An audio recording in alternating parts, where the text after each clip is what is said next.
happening. And we're going to start with Mr. LeBron James. Brian Windhorst reporting that they have reached out. The team has actually reached out to LeBron. They want him back, but he has not yet made himself available to meet. Free agency officially starts tomorrow, 3 p.m. Pacific, and he is widely considered the best available unrestricted free agent this offseason. All right, Chandler, Lou, are we going to actually see him leave? Because now that I'm looking at all these different sources and whatnot, there's a lot of smoke here, dude. I got to be honest, I never really imagined him leaving. I think Austin Reeves was kind of the first big step, the first piece to go, and they obviously handled him, giving him his big, much deserved deal. They still have a lot of other decisions with Luke Kennard, with Rui Hachimura. There's still another piece, a couple other pieces to go, but LeBron James is still extremely valuable. It's crazy that he is still probably the hottest free agent right now at 41 years old, just everything he's been through at his age. But he is, and I think he does still hold the power and the chips. And I think one thing about LeBron and his entire career, if something gets out, it's because he wants it out. And if something doesn't, it's because he does not want it out. He's been very good at that his entire career. His team, Rich Paul, Mav Carter, they've always been fantastic at that. So there's a reason we haven't heard anything. It's because they don't want us to hear anything yet. And they're probably, getting all their ducks in a row. But I'd like to think he comes back to LA. I'd like to see that team whole with Luka, with Austin Reeves. Like I said, they got to handle those other guys. I think there's some pieces to fall still, but LeBron James is still a huge value, even at his age. The year he had was unbelievable. So I'd like to see him finish his year in LA. I know there's smoke about, the Golden State Warriors going back home to Cleveland, but to me, it makes the most sense now that they got Austin done to go back to Lakers. Let's see this through, because I think that's the best opportunity, the best team that he could possibly get to, if it's out of the Lakers, the Warriors, or the Cavs. I wouldn't overreact to him not making himself available. We're talking about a guy that's dealt with free agency and trade rumors and going to different teams for over 2 decades now. He understands the process. He knows it very well. His agency and his team does. And they've always been a group that hold their cards very close to their chest. And they always been in control of which way that it swings for LeBron James, whether he's going to stay in LA and go somewhere else. So, him not being available immediately for the Lakers, I wouldn't think too much in that. We've seen them, do the anniversary tour. I'm sure he's overseas somewhere hanging out and enjoying himself as he should be, as every other NBA player is doing right now, and traveling and enjoying their free time and doing the things that doesn't come with being on the clock as a guy in the league. So I don't pay too much attention to that. But I do think now that, like Chandler just mentioned, they signed Austin Reeves back. You have all of those things in a row.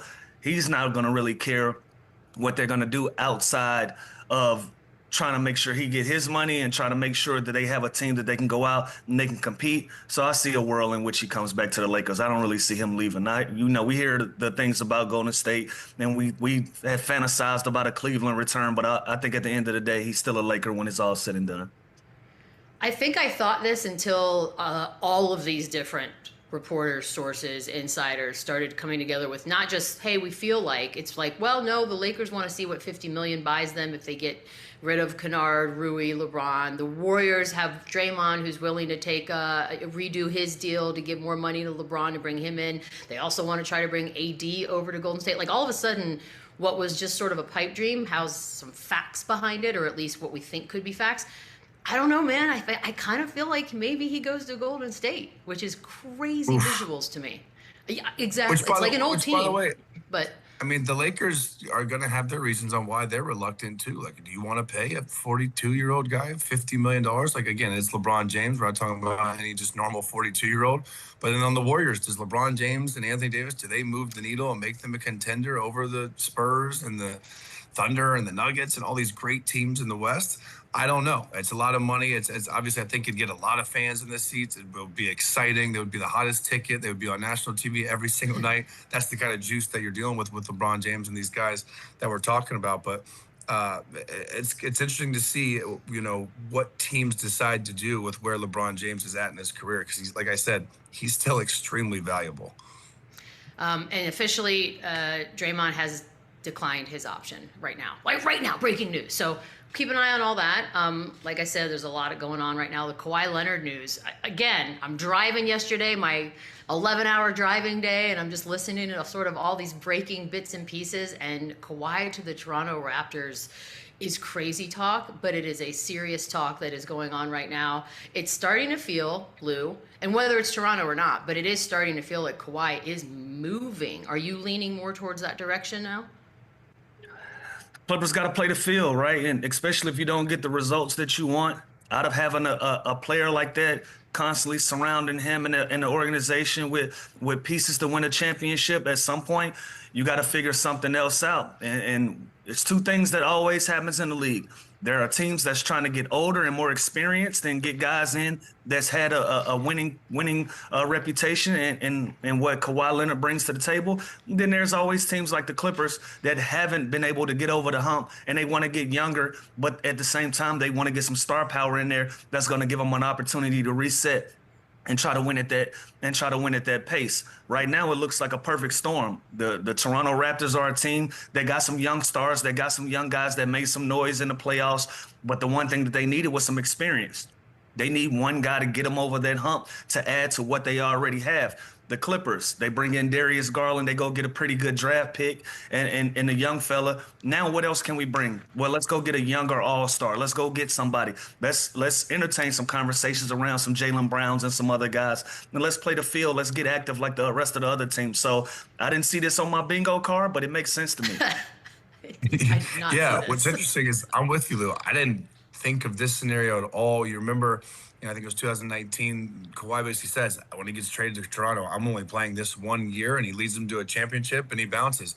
Now there's reports that this is the only team he would sign a long-term deal. So this is interesting. It makes sense. I think the Raptors, would be obviously a perfect fit for them. And like you said, they have assets that maybe the Clippers would want to get younger with. I don't think it's going to be Scotty Barnes at this age, what Kawhi Leonard is, but Brandon Ingram's a name that you hear, RJ Barrett's a name that you hear, Quickly's a name you hear, and those are all three, up-and-coming players kind of going into their prime that you compare with a Darius Garland here in LA and kind of reset the future and the potential for the LA Clippers. So it makes sense. It makes a lot of sense to me. I think would be a great story, Kawhi going back there and the season he had last year. He can still be a 1A player on a team, no doubt in my mind. And then there's also the Dallas rumors, the Masai. Yep. He's the guy that signed Toronto, traded for Kawhi in Toronto. Now he's in Dallas. That would also be interesting. But Toronto to me makes sense because they have the pieces that I think the Clippers would, most likely want. You could have offered me $50 million in 2020 and said, hey, Kawhi's going to end up in Toronto. And I would have said, no way. I would have taken that bet. They probably feel like they got some. They probably feel like, look, we got a championship out of it. But what else could we have done if he would have stayed? You know what I mean? It's that chapter. It had closure, but it doesn't feel like it because when you win a championship with a guy like that, you want to run it back. You want to see what you can get out of it. And so now, with him possibly being on the market, if I'm Toronto and I'm right here and I need a veteran presence and I need somebody that's won in this city that's going to be loved and that's going to give us an even better opportunity to win games and push us further through the playoffs, I'm definitely having that conversation. By the way, shout out Team Canada World Cup. First ones to move on already. Oh, Canada. Jaylen Brown. We're just going down the list of big names in this league. Mike Scotto reporting that execs across the league are not wondering if he's going to get traded, but rather when and where he's going to get traded. Dude, Chandler, we kind of, I think we all feel like Jaylen Brown is wired in a way that this is not sitting well with him. So I kind of get the logic behind that. But do you believe that they, in fact, when this new season starts, he is not going to be a Celtic?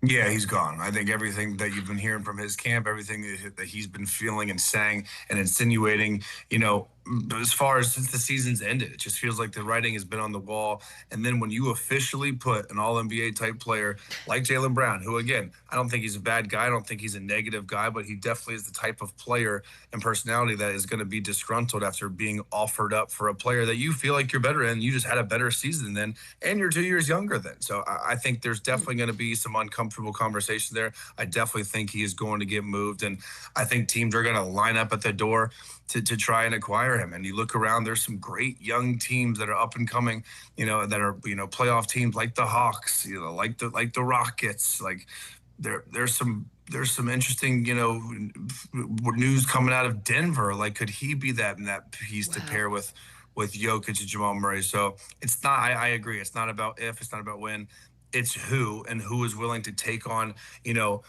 and sign an extension to make $60-70 million for this guy. And I think a lot of teams would take that risk on him, because it's not really a risk. The dude is unbelievable. He's a pretty low maintenance guy. He works hard. He's a two-way player. Like, I don't know what the issue is there, but definitely I think his time is expiring in Boston, and I think he will be traded, in the next couple weeks.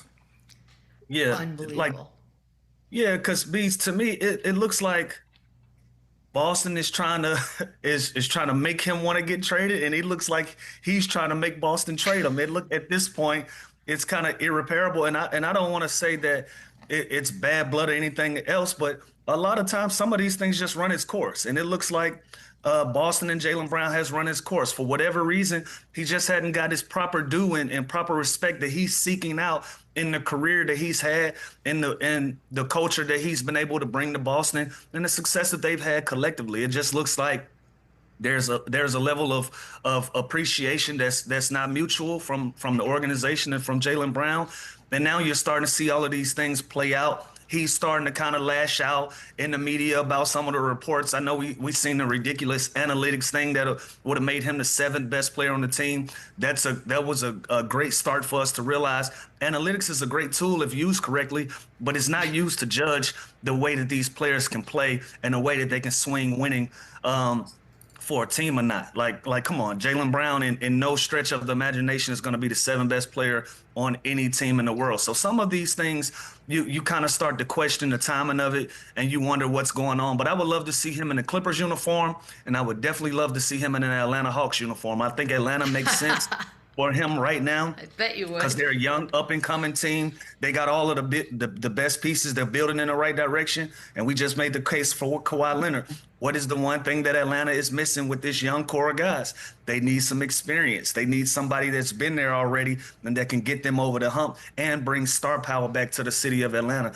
I love those conversations. I love the fact that Jaylen Brown is at the head of it. It looks like that there's a relationship in Boston that, hey, we did good for each other, but it's time to move on. And I wouldn't mind if the next place that he puts his stamp on is going to be the ATL.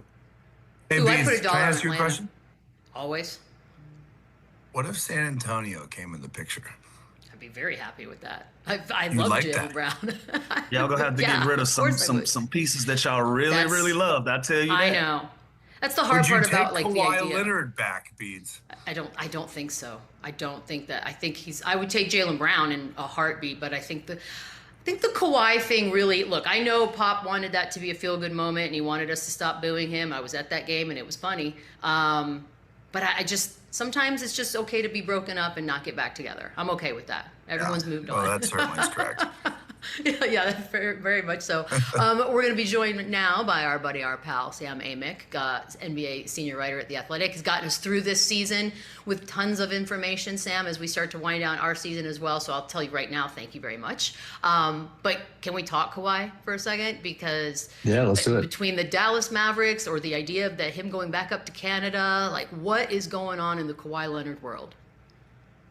It's funny because if you go and like you said, Beads, appreciate you all. This was a lot of fun this whole season, so thank you. If you go macro with Kawhi and remember from the Clippers' point of view that, once James Harden figured out that his contract reflected, a relationship that was nearing an end, then James Harden found an exit strategy, right? So the other shoe to drop was Kawhi, and we should have seen this coming for quite some time.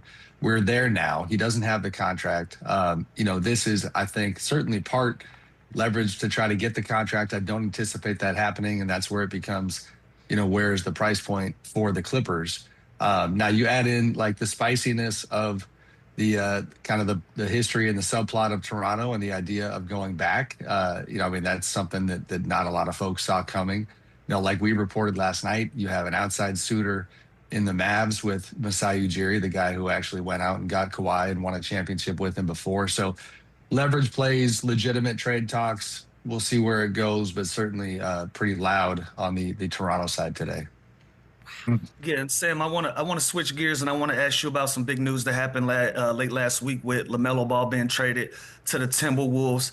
It felt like Charlotte was getting it together. They was riding the ship. They had a pretty good run, and obviously the season didn't go how they wanted to, but they made a lot of positive steps. What makes you think that this was the time to make that move with LaMelo Ball? It's funny because, I mean, Lou, it changed so quickly with like the motives behind moving LaMelo. If you go back to the trade deadline, the conversation back then before the Hornets had that fantastic turnaround, it was all about getting off of him because he was somebody that they weren't necessarily feeling, and his value wasn't what they were hoping for.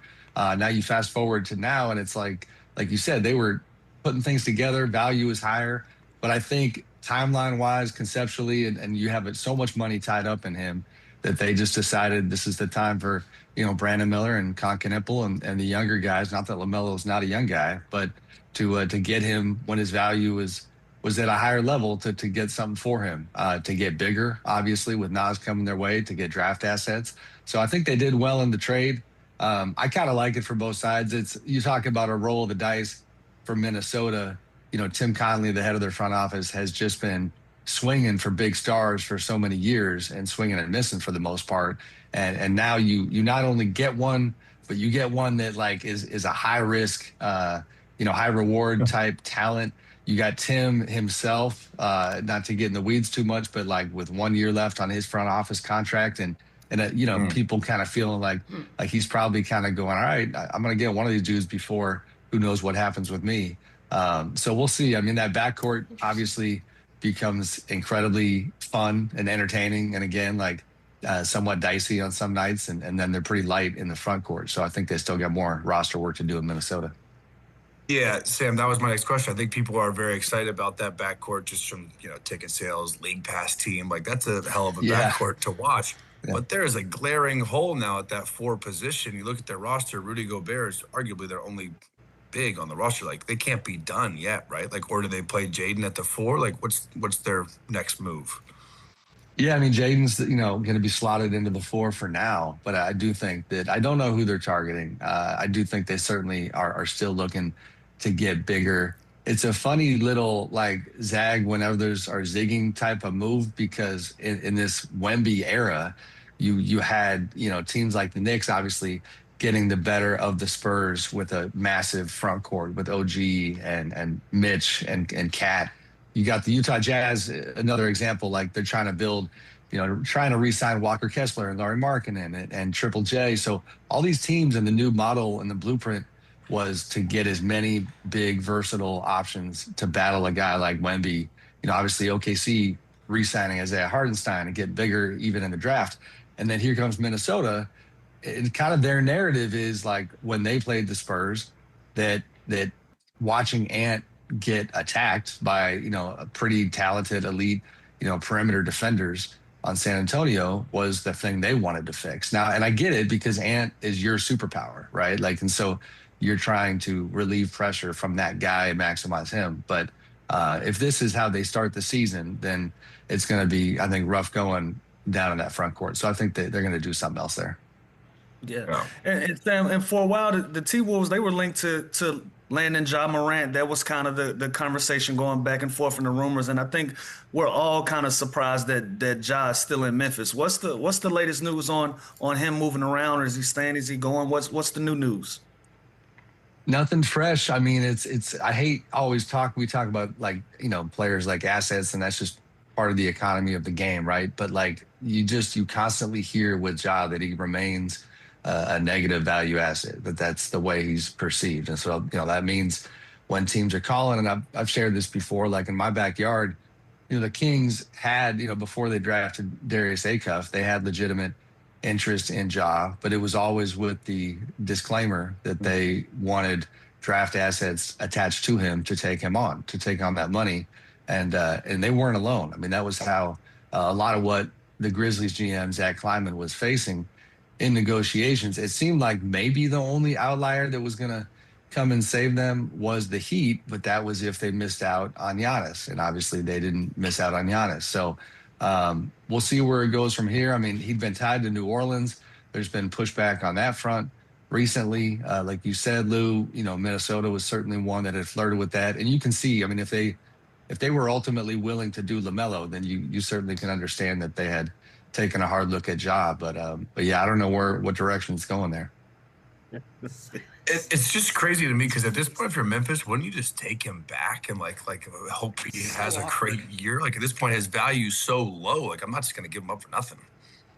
No, I agree, Chandler. But I heard you guys talking about the Jaylen Brown situation a little bit, and it's not, it's maybe a little bit apples to oranges, considering everything Jaylen's accomplished. But when you talk about just like, it's a little bit like even Bede's talking about Kawhi and the Spurs in the old days. Once the relationship has, some cartilage on it, if that makes sense, and some damage, then it's like, it's tough to undo that. And I think with Ja in Memphis, I do think they are there. He's not there with the fans. He always reps with the market and talks about how much he loves being in that market, which that is the tough part for the Grizzlies is Memphis is not a real popular place other than Chandler. He loves Memphis. Always and forever. But, yes. But, like fan favorite, him and feels Elvis. one and 1A. So I think that it's kind of just feels like that ship has sailed, and they're going to have to find some way to part ways.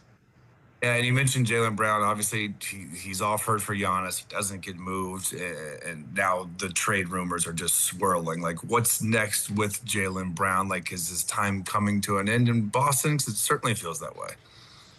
It does feel that way.